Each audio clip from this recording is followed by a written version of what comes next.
आप लोगों का एक बार फिर से स्वागत है। आज हम लोग बात करेंगे एक इम्पॉर्टेंट टॉपिक जो कि मैथमेटिक्स का है, रेशियो एंड प्रपोर्शन, अनुपात और समानुपात, जो कि सारे एग्ज़ाम में आता है। कोई भी कॉम्पिटिटिव एग्ज़ाम हो या फिर कोई एकेडमिक एग्ज़ाम हो, उसमें हर जगह रेशियो एंड प्रपोर्शन एक बहुत ही इंपॉर्टेंट रोल प्ले करता है। हम इसमें देखेंगे कि रेशियो क्या होता है और फिर उसके बाद देखेंगे कि प्रपोर्शन किसको कहते हैं। फिर उसके बाद हम एक एक करके देखेंगे कि रेशियो में कौन कौन से पॉइंट आते हैं, फिर उसके बाद देखेंगे प्रपोर्शन में कौन कौन से पॉइंट आते हैं। और एक चीज़ और देखेंगे, इसमें कई टाइप के सवाल आते हैं एग्ज़ाम में। अगर हम रेशियो की बात करें तो उसमें भी 4 से 5 टाइप के क्वेश्चंस आते हैं। उसको हम बहुत ही इजी वे में, बहुत ही आसान तरीके से आपको ऐसे बता देंगे कि बिल्कुल आपका क्लियर हो जाएगा। तो इस हिसाब से हम पहले शुरू करते हैं, देखते हैं हमको पढ़ना क्या क्या है। रेशियो और प्रोपोर्शन में, अनुपात और समानुपात में हमें कौन कौन से टॉपिक को कवर करना है। तो देखिए, सबसे पहले हम देखेंगे कि हमारा रेशियो क्या होता है। उसके बाद फिर हम बात करेंगे प्रोपोर्शन के बारे में, देखेंगे प्रोपोर्शन होता क्या है, मतलब समानुपात। उसके बाद फिर आता है हमारा रेशियो में ही ये सारे पॉइंट आएंगे, जो कि है हमारा इन्वर्स रेशियो। फिर हम बात करेंगे कंपाउंड रेशियो। उसके बाद फिर हम देखेंगे डुप्लीकेट रेशियो। डुप्लीकेट वो नकली वाला नहीं, ये डुप्लीकेट का मतलब डबल वाला, वर्गानुपात। Triplicate ratio, घनानुपात। फिर हम बात करेंगे सब डुप्लीकेट रेशियो। फिर उसके बाद हमारा आएगा सब ट्रिप्लीकेट रेशियो। प्रोपोर्शन के कुछ पोर्शन होंगे जिसमें पार्ट आएंगे कंटिन्यूड प्रोपोर्शन, इन्वर्टेंडो। फिर आएगा हमारा कंपोनेंडो। फिर हम बात करेंगे डिवाइडेंडो। फिर हम बात करेंगे कंपोनेंडो एंड डिवाइडेंडो। उसके बाद हम आखिरी में देखेंगे अल्टरनेंडो, मतलब एकांतरानुपात। अब हम पहले आपको एक एक पॉइंट बहुत इजी वे में एक एक लाइन में डिस्कस कर देते हैं।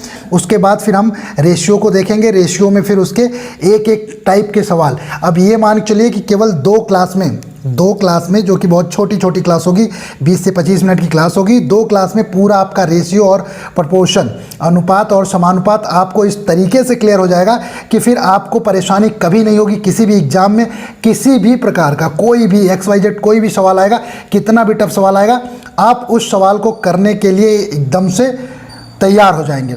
तो चलिए हम लोग देखते हैं सबसे पहले रेशियो और प्रोपोर्शन वास्तव में होते क्या हैं, अनुपात और समानुपात होते क्या हैं। ठीक है, तो देखते हैं।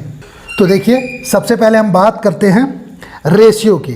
तो ये जो रेशियो आपके सामने है, रेशियो देखिए होता क्या है। रेशियो वह व्यंजक जो 2 या 2 से अधिक राशियों के संबंध को भाग द्वारा प्रदर्शित करता है, वो क्या कहलाता है, रेशियो कहलाता है। भाग द्वारा प्रदर्शित करता है वो रेशियो कहलाता है। मतलब कि अगर किसी भी दो चीज़ या 2 से अधिक चीज़ों को हमें डिवाइड करके जो रिलेशन हम उनके बीच में देखते हैं, वही क्या कहलाता है, रेशियो कहलाता है। फॉर एग्जांपल, अगर देखिए, अगर हम 2 पर्सन है, कोई पर्सन ए पर्सन बी है, 2 व्यक्ति हैं, उनकी एज दी हुई है, पहले की एज दी है 35 और दूसरे की 45 ईयर्स।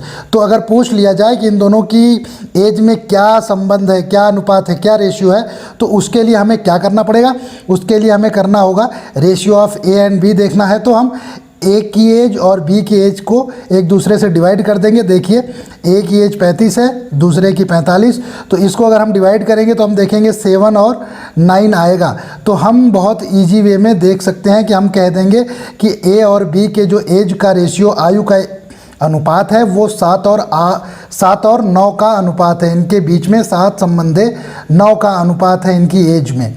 ठीक है, तो इसी हिसाब से हम देख सकते हैं, आप कह सकते हैं कि रेशियो या अनुपात 2 या 2 से अधिक सजातीय राशियों के बीच में ज्ञात किया जाता है अनुपात को।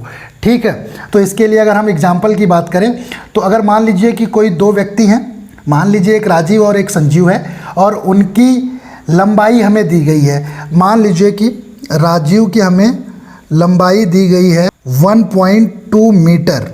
ठीक है, और हमें बोला गया है कि जो हमारा संजीव है उसकी जो लंबाई है वो दी गई है हमको 150 सेंटीमीटर।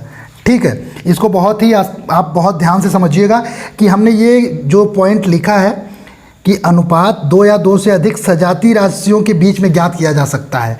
तो कैसे, तो अगर अब दोनों की हाइट दे दी गई है, एक की है 1.2 मीटर और एक की है 150 सेंटीमीटर, तो अगर आपसे पूछ दिया जाए कि इनकी जो हाइट है उसका क्या संबंध है, क्या रेशियो है, तो आप सबसे पहले क्या करेंगे, लिखेंगे। ठीक है, तो अब देखिए हाइट ऑफ राजीव हमारे पास है 1.2 मीटर और दूसरे का है 150 सेंटीमीटर। अब देखिए एक मीटर में एक सेंटीमीटर में तो हमें समस्या आएगी, तो इसको हमें क्या करना पड़ेगा, मीटर को भी हमको सेंटीमीटर में कन्वर्ट करना पड़ेगा। तो हम देखेंगे 120 सेंटीमीटर हो जाएगा और पहले से ही संजीव की जो हाइट है 150 सेंटीमीटर है। तो यहाँ पर आप देख सकते हैं ये आपका 0 0 कैंसिल आउट हो जाएगा, फिर आपका आ जाएगा 12/15।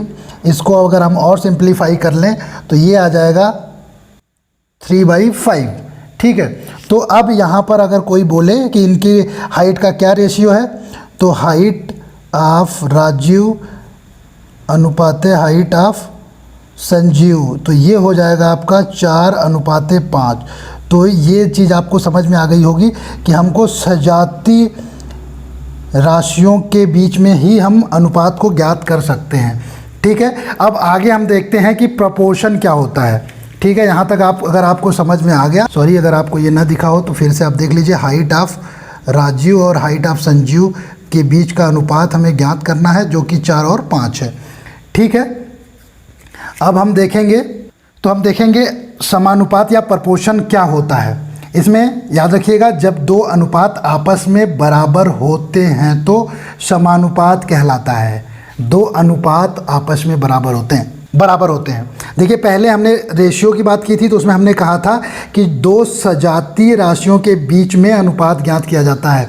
दो सजातीय राशियों के बीच में तुलनात्मक संबंध जो होता है वो रेशियो कहलाता है। प्रपोर्शन की बात करें हम तो यहाँ पर देखेंगे कि जब दो अनुपात आपस में बराबर होते हैं तो उसको हम समानुपात कहते हैं। देखिए A/B बराबर C/D, तो एक अनुपात A/B हो गया, दूसरा C/D हो गया और ये आपस में बराबर हैं, तो इसी को हम क्या कह देंगे कि यही हमारा क्या है, समानुपात है।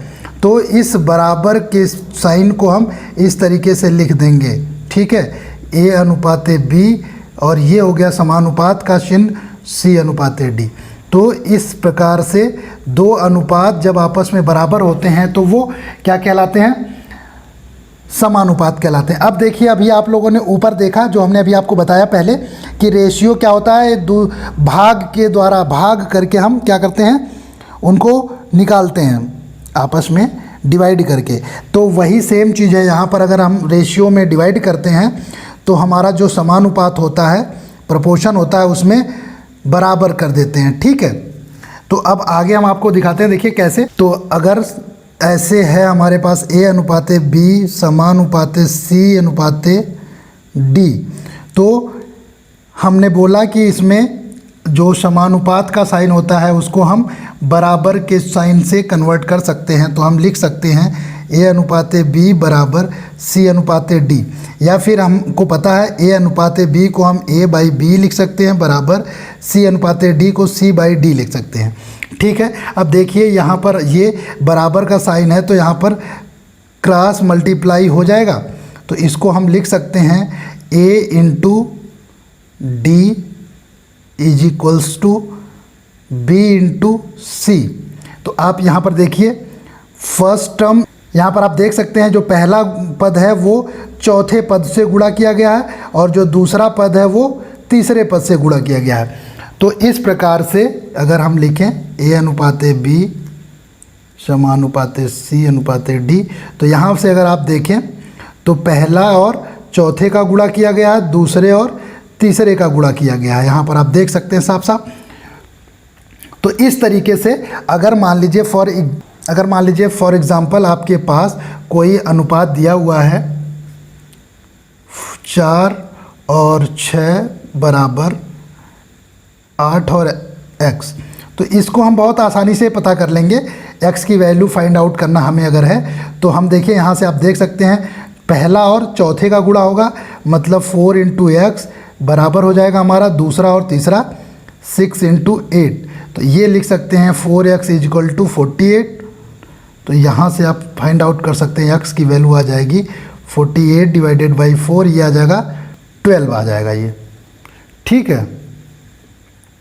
तो इस तरीके से अगर हम आपको आगे बता देंगे कि इस प्रोपोर्शन की हम यूज कहाँ करते हैं। अगर हमारे पास किसी चारों पहला दूसरा तीसरा टर्म दिया है तो चौथा टर्म हमको निकालना है, या इन चारों टर्म में से हमें कोई एक निकालना है, तो हम इसका यूज करके इससे हम फाइंड आउट कर सकते हैं, ठीक है। तो चलिए फिर आगे देखते हैं क्या है, ठीक है। देखिए अब हम बात करते हैं अनुपात। अनुपात आपने देख लिया कि क्या होता है अनुपात।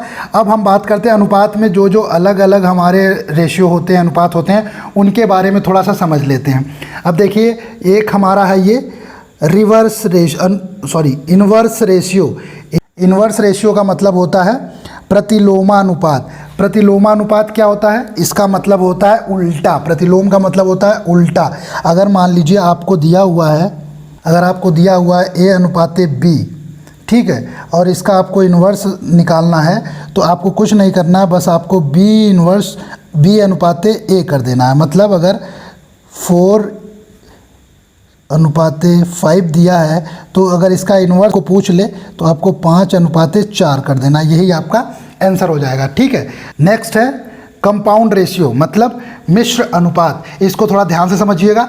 देखिए इसमें क्या कह रहा है, अगर अनुपात अलग अलग कैटेगरी में दिया गया है, अगर अनुपात अलग अलग कैटेगरी में दिया रहे तो पहले को पहले के साथ, दूसरे को दूसरे के साथ गुणा कर देते हैं। मान लीजिए एग्जाम्पल के लिए आपको A अनुपाते B, C अनुपाते D, E अनुपाते F दिया है, और इसका आपको क्या पूछ ले, कंपाउंड रेशियो बताइए आप। तो इसके लिए आप क्या करेंगे, हमने बता दिया है, पहले का पहले के साथ, दूसरे का दूसरे के साथ। मतलब इसका जो पहला है A और इसका जो पहला है C, इसका जो पहला है E, गुणा कर देंगे, A गुणे C गुणे E, और इसका जो दूसरा है वो B, इसका D, इसका दूसरा F को अनुपात में लिख के कर देंगे B into D into F, ठीक है।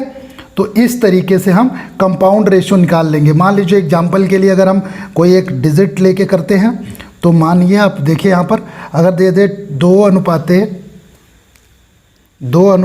3, 3 अनुपाते 4 और 5 और 8 का दिया हुआ हो, तो अगर इसका आपको कंपाउंड रेशियो पूछ ले तो आप क्या, हमने आपको बता दिया पहले का पहले से, तो 2 गुणे 3 गुणे 5, और इसका रेशियो क्या हो जाएगा, दूसरा दूसरा दूसरा, तो ये हो जाएगा 3 गुणे 4 इंटू 8, तो 2 3 जा 6, 5 जा 30 टू 3 4 8 का मल्टीप्लाई आप करेंगे तो ये आपका आ जाएगा 96, ठीक है। अब ये 96, इसको हम अगर सिंप्लीफाई कर लें तो ये आ जाएगा हमारा 5 और 16 का अनुपात इसमें है। तो यही हमारा हो गया कंपाउंड रेशियो, ठीक है। इस पे अभी हम आगे सवाल और करेंगे। अब देखिए अगला आता है हमारा डुप्लीकेट रेशियो। डुप्लीकेट रेशियो का मतलब होता है वर्गानुपात। वर्गानुपात क्या होता है? वर्गानुपात का अगर मान लीजिए फॉर एग्जांपल आपको दिया हुआ है ए और बी का अनुपात दिया है, आपसे इसका वर्गानुपात पूछ ले तो आपको कुछ नहीं करना, सिंपली ए का स्क्वायर और बी का स्क्वायर कर देना, यही आपका हो जाएगा वर्गानुपात।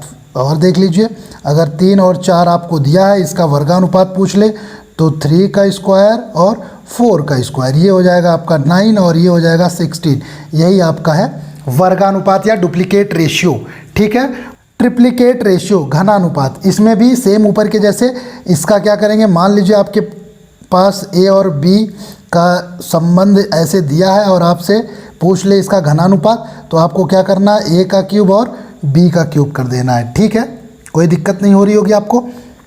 देख लीजिए एक और एग्जांपल ले लेते हैं। अगर आपको 2 और 3 का ऐसे रेशियो दिया हो और आपसे पूछ ले इनका घनानुपात या ट्रिप्लीकेट रेशियो, देन 2 का क्यूब और 3 का क्यूब, इट विल बी 8 और ये हो जाएगा हमारा 27। तो इस तरीके से आप ट्रिप्लीकेट रेशियो फाइंड आउट कर लेंगे बहुत ही आसान तरीके से, ठीक है। अब देखिए आपके पास है, सामने है सब डुप्लीकेट रेशियो, मतलब वर्गमूलानुपात। सब डुप्लीकेट रेशियो का मतलब वर्गमूलानुपात। अगर मान लीजिए आपको ए और बी दे दिया हो और इसका वर्गमूलानुपात पूछे तो आपको कुछ नहीं करना, under root A under root B कर देना है। फॉर एग्जांपल 36 और 49 दे दे तो आपको कुछ नहीं करना है, अंडर रूट में 36 और अंडर रूट में 49, ये आपका आ जाएगा। 36 का अंडर रूट हो जाएगा 6 और 49 7, तो ये आपका हो जाएगा क्या, सब डुप्लीकेट रेशियो वर्गमूलानुपात। ठीक है, बहुत ही ईजी है, बस आप ऐसे ही देख लीजिए, ये सारे टर्म्स डिफाइन कर लीजिए। उसके बाद फिर बहुत ही आसान तरीके से मैं दिखाऊंगा कि कौन कौन से टाइप के सवाल आपके एग्ज़ाम में आते हैं और उसको कितना आसानी से हम सॉल्व कर लेंगे। ठीक है, अब देखिए सब आगे है सब ट्रिप्लिकेट रेशियो मतलब घन मूलानुपात। जैसे सब डुप्लीकेट रेशियो वर्गमूलानुपात था वैसे ये हो जाएगा। इसमें क्या करना है, अगर आपको ए और बी का कोई रेशियो दिया हो, अगर इसका आपको सब ट्रिप्लिकेट रेशियो निकालना है तो इसका क्या करेंगे, घनमूल निकाल लेंगे। क्या करेंगे, घनमूल निकाल लेंगे। इस तरीके से यही आपका हो जाएगा सब ट्रिप्लिकेट रेशियो या घनमूलानुपात। ठीक है, अब देखिए ये हो गए हमारे रेशियो के अंदर में जो जो आते हैं। बाकी प्रपोर्शन में कुछ टर्म्स आते हैं, वो हम अगली क्लास में जब प्रपोर्शन टॉपिक को पढ़ेंगे, मतलब समानुपात पढ़ेंगे, तब आपको डिफाइन करेंगे। अब देखिए बहुत ही इंपॉर्टेंट आपको सवाल दिखाता हूँ कि कैसे कैसे सवाल आते हैं। अब देखिए जो हमारा पहला टाइप का सवाल आता है एग्जाम में वो होता है find the number when ratio is known. अगर अनुपात आपको ज्ञात करना हो और संख्याएं दी गई हों तो कैसे निकालेंगे। सवाल नंबर 1 आप देखिए आपके सामने है, प्रॉब्लम नंबर फर्स्ट। 3 संख्याओं का अनुपात 2 3 4 है। 3 संख्याओं का अनुपात, देखिए 3 संख्याओं का अनुपात 2 3 4 दिया गया है, तो तीनों संख्याओं का योगफल आपको 144 दिया है, तो आपको वो संख्याएं ज्ञात करना है। तो आप कैसे ज्ञात कर लेंगे, मान लिया हमने लेट वो संख्याएं कौन कौन सी हमारी, ये चलिए 1 मिनट के लिए 2 3 और 4 का अनुपात दिया है, तो हम मान लेंगे हमारी संख्याएं क्या है 2x 3x और 4x। ये हमारी तीनों संख्याएं हो गई, हमने मान लिया। अब आगे क्या करेंगे, हमने मान लिया कि हमारी संख्याएं जो है 2x 3x और 4x हैं। अब हम क्या करेंगे, हमको दिया हुआ है कि इन संख्याओं का जो योगफल है वो क्या है 144 है, तो 2x plus 3x plus 4x is equals to 144 हो जाएगा। इसको आप जोड़ेंगे तो ये 9x इज इक्वल्स टू 144 हो जाएगा। तो x की वैल्यू आप देखेंगे तो 144 डिवाइडेड बाई 9 ये आपका आ जाएगा 16। तो अगर x की वैल्यू हमारी 16 आ गई तो यहाँ पर हम रख देंगे 2 इंटू एक्स की जगह 16, तो ये हो जाएगा 32 और ये 3 इंटू 16 ये हो जाएगा 48, ये 4 इंटू 16 ये हो जाएगा हमारा 64। तो ये हमारी तीनों संख्याएं हो जाएंगी। ठीक है, अब हम देखते हैं प्रॉब्लम नंबर 2। अगर मान लीजिए ऐसे कुछ और दूसरा सवाल आ जाए। सवाल हमारे पास है संख्याओं का अनुपात, मान लीजिए 2 संख्याओं का अनुपात आपको दिया है 2 3 और 5। ठीक है, और इनके वर्गों का योगफल, इनके वर्गों का योगफल दिया हुआ है, कितना दिया हुआ है, मान लीजिए आप 2432 इनके वर्गों का योगफल दिया है। तो आपसे पूछ ले कि सबसे बड़ी संख्या आप बताइए, सबसे बड़ी संख्या कौन सी है। तो आप क्या करेंगे, आपको क्या करना है, चलिए मान लेते हैं हम हमारी संख्या है 2, अगर ये अनुपात है तो हम क्या करेंगे 2x 3x और 5x, ये हमारी तीनों संख्याएं हो जाएंगी। ठीक है, और इनके वर्गों का योगफल दिया हुआ है इतना, तो मतलब अगर इसका वर्ग करेंगे तो 2x का होल स्क्वायर करेंगे तो 4x स्क्वायर हो जाएगा, प्लस 3x का होल स्क्वायर करेंगे तो 9x स्क्वायर हो जाएगा, 5x का होल स्क्वायर करेंगे तो ये हो जाएगा 25x स्क्वायर, और इनके वर्गों का योगफल दिया हुआ है 2 4 3 2। ठीक है, अब इसको हम टोटल को योग अगर जोड़ लें तो ये हमारा हो जाएगा 38x square is equals to 2432। यहाँ से हम x स्क्वायर देखें तो हमारा आ जाएगा 2432 डिवाइडेड बाई 38 करेंगे तो ये आ जाएगा आपका 64। अगर x स्क्वायर 64 है तो x की वैल्यू कितनी आ जाएगी, तो x की वैल्यू हमारी कितनी आ जाएगी 8 आ जाएगी। तो अगर यहाँ पर हम रख दें तो 2 × 8 = 16, 3 × 8 = हो जाएगा 24, ठीक है। और 5 × आप कर देंगे 8, तो ये आपका हो जाएगा 40। तो आपसे पूछा गया सबसे बड़ी संख्या, तो इन तीनों में सबसे बड़ी संख्या आपकी 40 है। तो इस तरीके से आप फाइंड आउट कर सकते हैं, ठीक है। तो एक टाइप का ये सवाल हो गया। अब हम देखते हैं दूसरा टाइप क्या होता है। देखिए, जो आपका दूसरा टाइप का सवाल आता है वो क्या होता है, उसमें ये होता है कि आपको संख्या को दिए गए अनुपात में डिवाइड करना है। मान लीजिए कि कोई संख्या आपके पास n है, कोई संख्या n है, जिसको आपको a, b और c के रेशियो में डिवाइड करना है। तो इसके लिए इस n को हमको 3 भागों में बांटना है। तो उसके लिए जो हमारा फर्स्ट भाग होगा उसको हम कैसे करेंगे, संख्या n × a divided by a + b + c, मतलब तीनों का जोड़ और ये पूरी संख्या और पहला भाग के लिए a कर देंगे, ठीक है। ये हो जाएगा हमारा फर्स्ट भाग। 3 भाग में डिवाइड करना हमको, ठीक है। अगर हम इसी तरीके से सेकेंड भाग देखें